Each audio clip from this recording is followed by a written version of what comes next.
Hi friends, this is Chandrasekhar again, and this time I will be talking about the ninth bhava. As I have said earlier, while we were looking at the fifth bhava, this is another important bhava because it has the ability to influence the personality of the Jataka. As we have seen, this forms the base of the apex formed by the Lagna, that is the ascendant, the fifth, and the ninth bhava. Now, what does it represent? Ninth bhava has many indications. It is bhava for your guru, that is the preceptor. It is bhava for the father. It is also called the bhava for the good deeds of past life, what is called as punya. It is also the bhava of temples.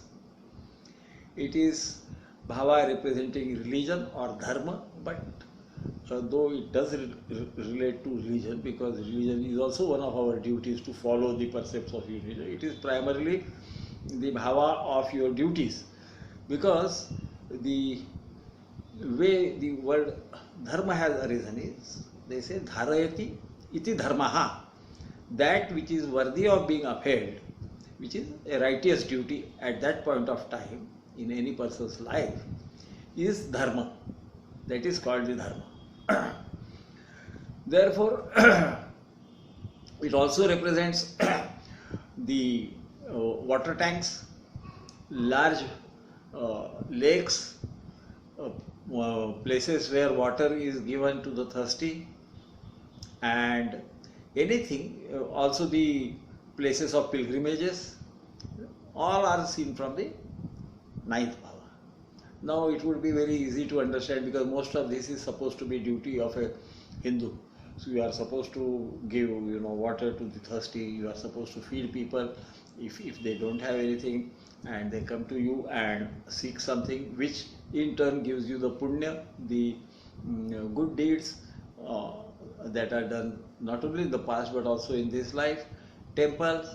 And so this is the bhava which is primarily connected with your duties, because these duties are anyway incorporated in the Hindu system of life, and they are part of the dharma, the religious duty.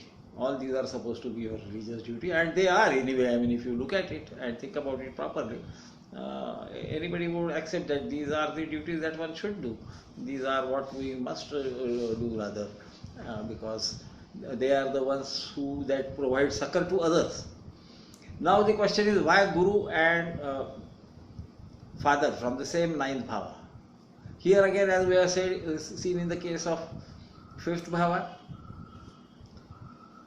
the son or the progeny and student, or as we call it shishya, is always seen from the fifth bhava. Similarly, guru and father are seen from the ninth bhava. The reason is, guru gives you knowledge, he also teaches.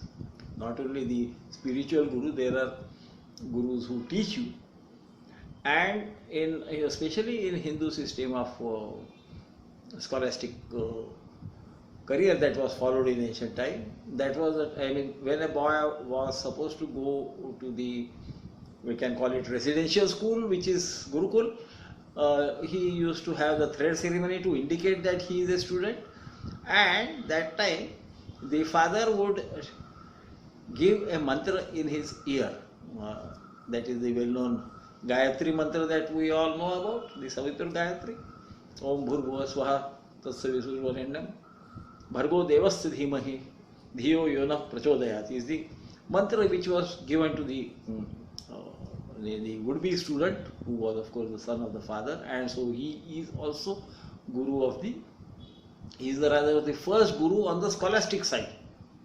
Don't differentiate between, mother is the guru as far as teaching language to the son is concerned, or habits to the son is concerned. Here we are talking about the scholastic ability and his path on going to the path of acquiring knowledge and studies as such in the formal manner, which used to happen at the guru's place.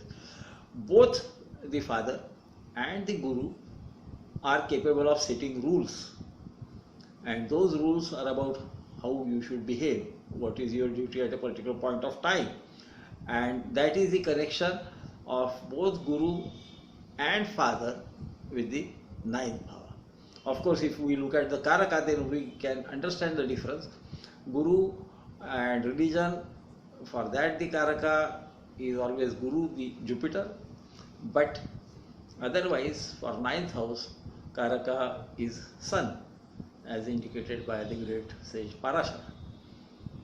Naturally, a person's boss will also be seen from the ninth house, which many a times people forget, because the boss in an office environment sets the rules according to which you are supposed to work. Now, this part is something which astrologers should extrapolate and understand, because once one word is given, especially in Hindu sciences and Vedic sciences, you have to understand that it contains other words also, and we should try to understand what is being actually told by giving only a few words. So it is called as a Dharmasthana, as I am sure most of you must be knowing. It is also known as the Sthana of fortune, the Bhagya Sthana they call it. But you can always understand that the Bhagya is a product of having performed your duties properly. Bhagya is of course partly because of the good deeds, again the good deeds performed in the previous life. So righteous duties lead to Bhagya in this life, and if you do it even in this life also your fortune will grow if you are doing your duty properly at the right time and in the right manner. So this is the ninth bhava in essence. Now we have to understand that unlike what is assumed many a times, Jupiter and Ravi being placed in the ninth bhava can cause the Jataka not to have full trust in his preceptor, or to think that what he says is right, is the law. This should be understood. I am sure the Jaimini scholars know about the Gurava Vishwasa, otherwise people will think why Jupiter, who is supposed to be good, should create, should make that Jataka not have faith in his Guru. But remember that Guru is also said to harm the house he occupies, and so that is the way it goes. And being a Shubhagraha, a benefic planet, his harm is not physical, he doesn't kill the Guru or argue with him, but he would not have full faith in Guru. So ninth house is also house of faith, which one should understand, because when you have faith, you perform whatever duties are told to you are your duties to be a good human being. And if you don't have faith in somebody, you will not accept what he is saying. So you will find that if moon is in the ninth house, then that Jataka's faith is variable. So even in matter of religion, sometimes he may believe in X saint or X god, and after some time he would start believing with the same intensity in some other saint or other god, depending on what is your religion. And so this is the ninth bhava. It forms the basis of the entire personality of a person. That is why it is called the Punya bhava, the bhava which brings you the results of having done good deeds, as is we call it Punya, and that is opposite of sin. So I hope I am able to explain it properly in English, because certain words in Sanskrit have a connotation which is more understood by Hindus because they come across it regularly in their colloquial language. Now we must also understand there is a principle called Bhavat Bhava principle, and here the beauty of Bhavat Bhava principle will come into play, because you see, ninth bhava, unlike what always is thought is only about Bhagya, it is also a secondary bhava of intellect. Similarly, the fifth bhava, though it is only known as the bhava of intellect, is also secondary bhava of duties, because fifth from fifth is ninth. So whatever fifth indicates, to a lesser degree ninth bhava will also indicate. Similarly, fifth bhava is ninth bhava from ninth. Once you start counting, it will be the ninth again. So whatever is indicated by the ninth bhava, to some extent, maybe on a lesser scale, would also be indicated by the fifth bhava. Now we see that even in case of progeny, the third progeny will be again indicated by the ninth bhava. in Stri Jataka it is said that for women, for ladies, you should look at the ninth house for progeny, whereas in case of male you should look at fifth house as the progeny. My personal opinion is a bit different. I think whether male or female, we should look at the fifth bhava as progeny, but also look at the ninth bhava to understand the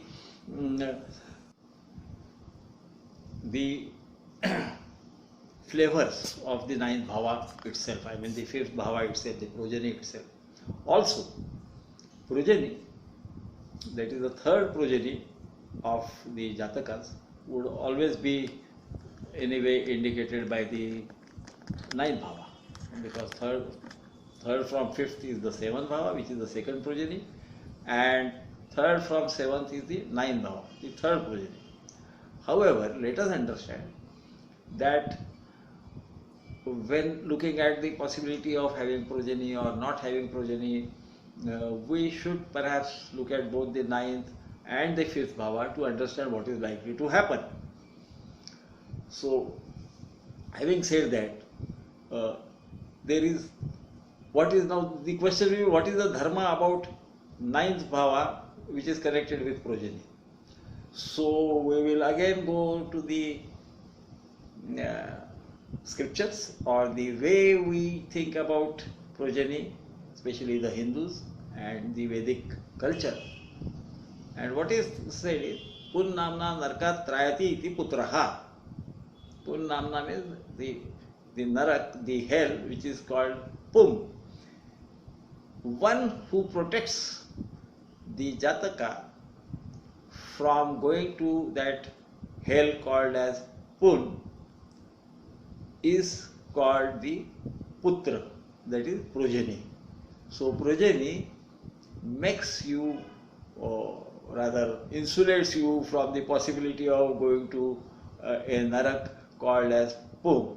I mean, Hindus have different type of hells, not a single hell, because your sins may be different, or whatever you have done which is not righteous would be different, and naturally if you are then going to suffer, then you better suffer in different type of hell. So there is one Andhatamis hell, and then hell as such, which we call narak, and then there are 7 levels of different hells, or the what we call the underworld if you want it, but I don't think it is underworld. So the idea is there are 7 layers upward, 7 layers downward, but even within that there are divisions, and these divisions, which are called the Tala, Tala, Patala and other things. I mean, those who are religiously inclined will be knowing the nether region which is being talked about in Hindu sciences, but there are different type of hells, and this is Pun hell. So the one who protects you from going to the Pun hell is called Putra, and we know that ninth bhava is called the bhava of dharma, the duty. So that connection with the fifth and ninth, which might be sometimes a bit difficult to understand to those who are especially spiritually inclined, because ninth is also the house of father. I hope this would make it easier to understand why ninth is also to be considered for progeny, but on a different level. So, having said this, I think the listeners must have understood what is the reason that the fifth and ninth bhava are very important when analyzing a child. As a matter of fact, an astrologer of your, Mukunda Vallabh Mishra, used to say that you should look at fifth, ninth bhava, and that is the most important bhava, and I mean implying that you don't even need to look at others if the ninth bhava is fortified. So the reason is very simple. If you do your duties well, then you have a reasonable amount of intellect, because you know what are your duties, what are your righteous duties. Or alternately, if you are intelligent, you know what are your duties, and therefore you will perform them.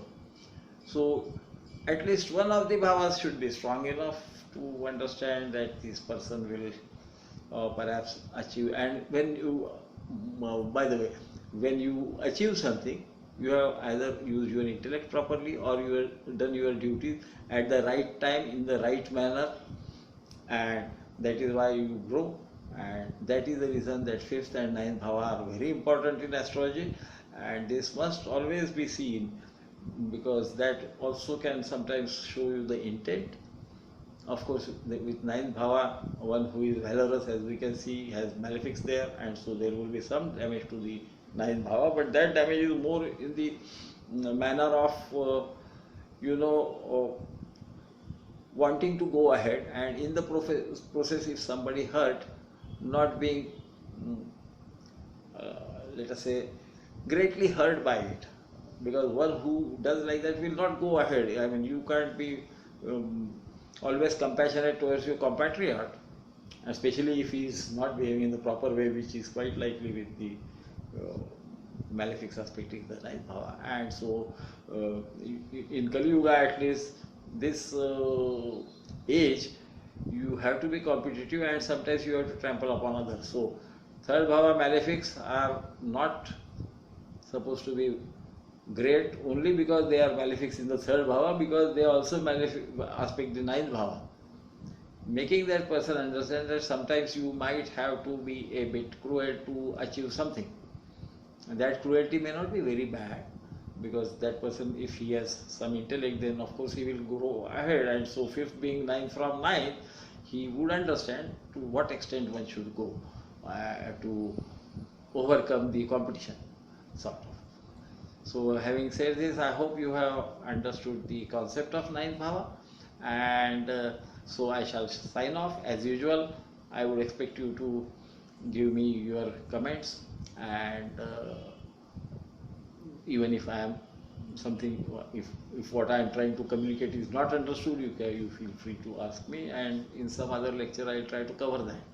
So thank you, my friends, and signing off, Chandrasekhar again, wishing you all the best. And next lecture will be on the 10th bhava. As you can see, my green screen still remains. Maybe I will try to replace it with a white or a black screen to just introduce some sort of novelty in the videos. Otherwise you would also be bored, and I am also getting bored with this, but I can't help it. It is too hot in Nagpur for me to, where I stay, for me to go to my office downstairs, which doesn't have any air conditioning. There are coolers, but they make a hell of a lot of noise. So you would not be able to hear me. Sometimes you may not be able to hear me even now, because my pitch sometimes may drop, because maybe of age, or because in the flow of talking I forget that people need to hear what I am saying. So my friends, thank you, and see you at the next lecture.